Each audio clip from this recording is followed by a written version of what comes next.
Steve Young, Hall of Famer, three-time Super Bowl champ with the Niners, and won a Super Bowl MVP as well. Back on the program. Good to see you again. Is there a Shohei Ohtani in the NFL? Or was there? Close, Patrick's as close as anybody, right? I mean, that's as close as you get. But no, Shohei Ohtani. To pitch and to hit. I always just make fun of baseball. And fun of my baseball friends are like, I got a blister for 15 days. It's like then they go 162 games versus 16.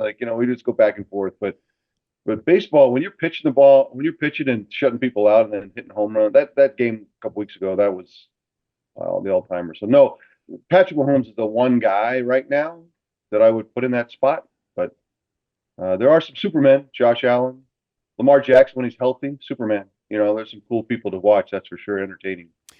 Knowing that we were going to have you on today, I was thinking about this last night, watching Patrick Mahomes keep a play alive. The difference between keeping a play alive and what these younger quarterbacks do in kind of scrambling. Is it semantics here? Because Mahomes seems to always do something correct where these younger guys try to extend a play and they end up getting sacked. Dan, you're bringing up the most important question in sports, because if the NFL is the biggest sport in the game and the quarterback is the most important position, this is the most important question for quarterbacks, because the game today, of course, we talk about every week or whenever I'm on about the fact that it's now a game that's wide open and you have to attack the line of scrimmage from the quarterback position or else you're out. And so then becomes the question that I had to deal with my whole life is, when do you go? And what are we doing while we're waiting? And so I think and then how do you coach it? So many really smart quarterback coaches are now having to adjust and figure out, how do I coach a guy who can move around and can threaten the line of scrimmage? And so young players, like I think of Justin Fields right now going through this incredible challenge of the incredible athlete, right? I can do amazing things, but yet I need to be a sophisticated passer. I know it. I know in my heart that's what I've got to become. And so how do I hang in there and fake it till I make it kind of thing? And then when do I need to go? Because I don't really know. I'm not really sure. So I really got to lean on my athleticism. So the question of the day is that, how do I know? And then Patrick Mahomes has refined it, where he doesn't move unless it's purposeful. And because he owns the data, he's been around a long time. He is a sophisticated passer from the pocket. And so that allows him to get the most out of every play. And when you get the most out of every play, then when the play is dead, when it's done, or I don't have a choice, I'll go. And once I go, that's a whole other play. That's a play we didn't call, but it's a play we get.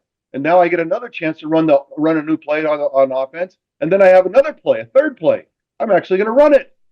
And he has that unique ability of his body. It's like he doesn't even really try it, or he's kind of like gliding and people are missing. And he's like, so there's three really distinct plays for Patrick. And when you really understand the game, you can't, that's why it's so hard to stop. And the young players, they have three plays, but they don't run them right. And they're trying to figure out how to run them. Can you single out the greatest season a quarterback has ever had? No, because it's era adjusted. You got different times and places, and it's impossible to me. There are some amazing years that people have had, but obviously, I guess you've got to be the MVP and win the Super Bowl to make it that list. Yeah. And then it becomes pretty subjective to people about what, how old they are when it happened, and who they liked, and that kind of thing. Yeah, because I'm looking at Mahomes and I'm thinking, while watching Ohtani, I'm witnessing the greatest baseball player of all time. I am. I'm watching it right. I got to see Michael Jordan play. I'm witnessing that firsthand. And I'm watching Mahomes, and he's not the greatest quarterback of all time, but I'm watching him play a position that's the toughest position in all of sports, and he plays it in such a unique way. And he's played it where he throws for 50 touchdowns, and then he throws for 25 touchdowns, and is still as effective. Yeah.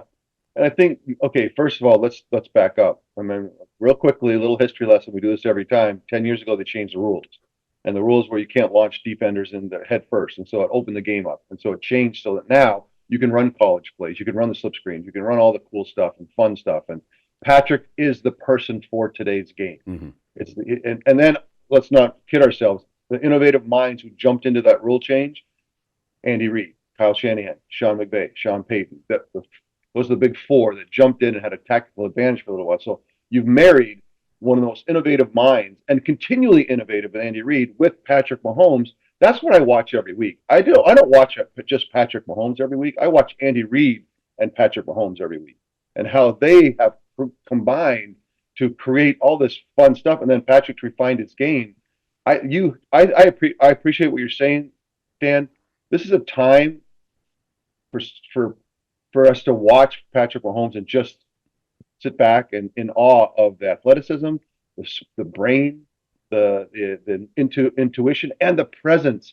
One thing I remember when I watched him Monday night, I was there in Denver when he first started, and I was standing right on the sidelines, and I've watched quarterbacks my whole life, and I had this feeling, it's like he looks like he's playing the backyard, like just just how he feels, like it's just nothing really. He's kind of laughing and having a good time, and here's his first start. He's scrambling left, and right at the end of the scramble, he takes the ball from his right and throws it and puts it in his left and throws it for completion. Maybe Kelsey or something, I can't remember. And I'm like, and then he stood up and he's like, "How about?" I think he said to the ref, "How about that?" Huh? And I thought to myself, I could only dream of being that guy that could just like be in the backyard, but yet playing the best football in the world. I think he's a magical person. Talking to Steve Young, the Hall of Famer. Give me the team that you're still not sure about. How about a list? Meaning the Eagles, I'm not sure. Really? Packers, I'm not sure. They're getting more sure. Obviously, last week, last week was the truth. Every game was like, well, that's the truth. And so the truth throughout the league was we went through the preseason of September. We've kind of figured out who we are. Now we're gonna tell you the truth, and that's why the Eagles, I think, and the Giants, that was the truth, and the Packers was the truth. And so there's a lot of teams. The Rams, I'm getting to know those teams and figure that they're going to be there in the end. But who do you want to talk about? Because I mean, I think like the Colts, it feels like we're going to wait until the postseason to go. I told you, haven't done it.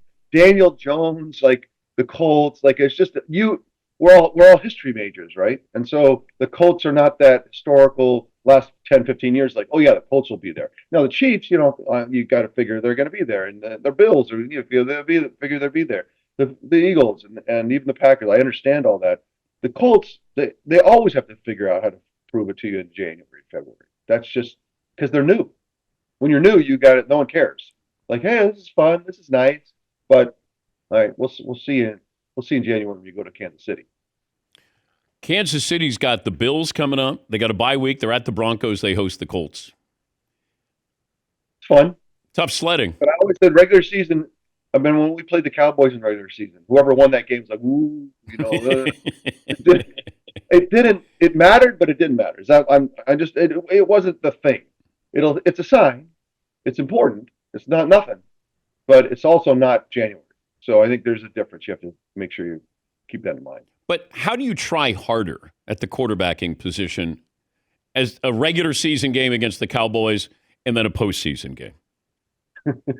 It always reminded me during the week when you have a big game coming up and you have some quote from one of the other team's defensive line, like, we're gonna get Steve Young. I'm so focused. I'm like, really? I mean, honestly, like, you're more focused to kill me than the week before when you wanted to go, like, stop. And that's why I think even from teams and quarterbacks, like, it is an emotional game. That's why Newt Rockney's famous, right? Because he made a speech and everyone's like, oh, we're great. Like, it is, you have to be inspired to go run into people. So it does matter. And it does, and you can get lulls of emotion. And you see games where people are flat and it really shows up in football. But trying extra hard, that really the best teams, Dan, it's like they don't look like they're trying extra hard. Like they're still focused, they're mature about it, right? It's like we come out of the locker room, we're actually we don't care who we play. We know that we're about trying to find out how good we are. And that's our quest. And so if you think you're pretty good, great. Come on in. We'll check you out and we'll see how we stand. The mature teams don't get up. Oh my gosh, this is the game, and then the next week's like, oh, flat. That's the Cowboys, right? That's how they roll, and that's not as mature. I was growing up and playing football, you're always cognizant of this is going to hurt. I'm going to get hit. This is going to hurt. Like, when do you graduate to you don't think about that's going to hurt? When I get hit, do you graduate to that point where you don't think about it? I will tell you, Dan, I think that's probably why you're not pro. Because I don't think I ever really thought to myself, oh, this is. But I will say, football is the truth. And no one ever, at the moment of impact, thinks, oh, I'm getting paid. You might think about it when you're in line of scrimmage. You're thinking, man, I'm getting paid, and this is good. And then all of a sudden, the game, and then so when you get hit, and that's why football is such an amazing game, because there is a truth to it that no one cares at the moment of impact who's getting paid what, and that's what really matters. And it's very cool. I think some of the greatest athletes in the world. I watch them. No, hold on here. I think we lost you a little bit. Wait, are you back now? Can you hear? I'm here. You got it? Okay. Yeah, that you chopped up a little bit there. So whatever that genius was that you were saying, yeah, I'm sure it's very insightful. There's so many guys that start in the league, and they're the most amazing athletes in the league, and then they find their way out of the game in 3 or 4 years. And you're like, what happened to that guy? Well, what happened to that guy is he didn't love football. He thought about, wow, this is going to hurt. Like the game itself, there's a love for it that the pro game forces you. It's a referendum on whether you love it. And I've seen a lot of amazing athletes that just don't love it. And the pro game, the college game doesn't force you out like that. The cheerleaders and the alumni and all that stuff. But pro game, it's the referendum, and the guys leave the game because you just said, this is going to hurt. And then and the guys that play forever, they actually never think about it, which is weird. But you got hurt, you got hit, you suffered concussions, but you never thought, God, that hurts, or this is going to hurt. You see somebody coming right at you and go, God, this is going to hurt. Well, I remember the Fridge. Remember William the Fridge 380. His football card said 350. If you admit 350, you're 410. You know what I mean? And I remember he got me up under my chin, right straight up, and then was toppling me over and was going to land on. I thought, I'm going to die. Like this is it. I'm going to be. There's no way my body can withstand this, and it did. It didn't. I thought it would break. It didn't break, which is crazy. It did take the wind out of me, but it didn't break me. But I think, yeah. Here's how I'll say it. If it hurts during the game, it's gonna be a problem the next week. Like usually adrenaline and everything else, you don't really notice, and then after the game, you're in the shower, you're like, "Holy crap, that hurts." But then that's something that's going to give you'll figure out by Wednesday. But if it hurts during the game and you're on the sidelines and like, man, then you got a problem. That's how you know. Well, like Cam Scatterbo, so dislocates his ankle, but I don't know if the body protects you in that moment or there's shock, because he's pointing, he knows that it's serious, but it doesn't look like he's in agony. And I don't know what happens to the body in a moment like that, where you see guys blow out their knee or, have devastating injuries, and then they get carted off and they're giving a thumbs up to the crowd. I'd be weeping. Yeah, I think sometimes I would say that I didn't have anything terrible ever happen, which I'm grateful for. But the guys that I know who did talk about it as if, especially in the knee, when it's kind of blown out, it doesn't hurt. Like the pain's, already happened. But it just depends. But I'm telling you, the toughest human beings I have ever known played football. I'm sure I wasn't in a lot of other spots where the toughest human beings hang out, but I did hang out in football. And I'm telling you, I remember going back to my Tampa Bay days, the season I played in Tampa with James Wilder. James Wilder, running back from Missouri, and we were 2-14, and I remember thinking, like, you guys are losers. And I'm like, have you met James Wilder? That dude is not a loser. That man is the toughest human being I think I've ever met in my life. And that's the other thing that you don't realize that so many guys are toiling in the NFL that you don't know. that are the toughest bastards that ever lived. I mean, Yeah, but you gave him the ball 350 times, the poor oh, guy. don't make up some number like you're that fast. You're not that fast with the stats. Okay, Paulie, would you check and see? Wilder, I think, has had the most carries in a season in NFL history. I think it was like 407 for the record. We're checking. Oh, no, you guys are both just trying to. Come on, don't. Why didn't you throw the ball a little bit, Steve? You gave it to James Wilder. The greatest story of James Wilder, we're in the blizzard in Green Bay, and I'm sorry if I repeat this story. And I not completed a ball. I'm like 0 for 11. And it's like the second quarter. And I'm like, my first game I ever played or second game I've ever played in the NFL. I turn to James, I go, James, jump in front of me, and I'm going to shovel the ball to you. So I have a completion because I'm afraid that I don't want to be the only quarterback in the history of the game that didn't have a completion. So you can see his stats that day. It's Wilder, 1 catch, -4. Paulie, do you have the numbers there on Wilder? The most carries James Wilder had for Tampa was 1984, 407 carries, 1,544 yards. Damn.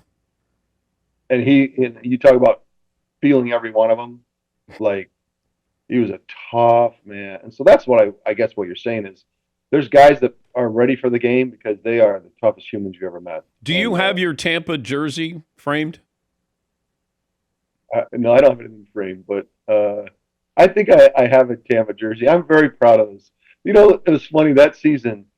It was funny to be in a team that was so dysfunctional and but yet such good guys, but just the culture, the leadership, it was just a mess. It was a total mess. Because I would have one that was game used because you probably have grass stains and turf all no, over. but here's the problem. So we have these orange jerseys, but because they can't find any material that's orange, they get it from, somewhere where it's thick.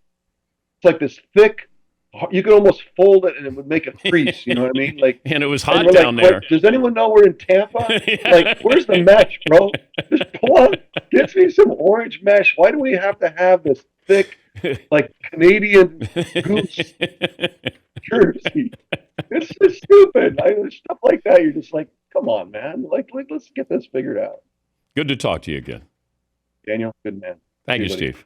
That's Steve Young. He didn't get hurt. I remember getting hit one time, and I was like, I don't want to play this sport. I could throw, but I just didn't want to get hit. And I remember they brought me back for an alumni game. I didn't even play high school football. And they said, we don't have a quarterback. Would you play quarterback? And I remember going to the line of scrimmage, and my offensive guard, he weighed, I'm going to guess, 150 pounds. And we had guys on the other side who played football in college. And it was one of the worst decisions I ever made in my life. Because all I kept thinking is, those guys over there played in the Mid-American Conference, and they're going to hurt me. And it brought back all those memories where I'm like, I don't want to play. And they're like, we don't have a quarterback in the even year. It was even versus odd years for a high school alumni football game.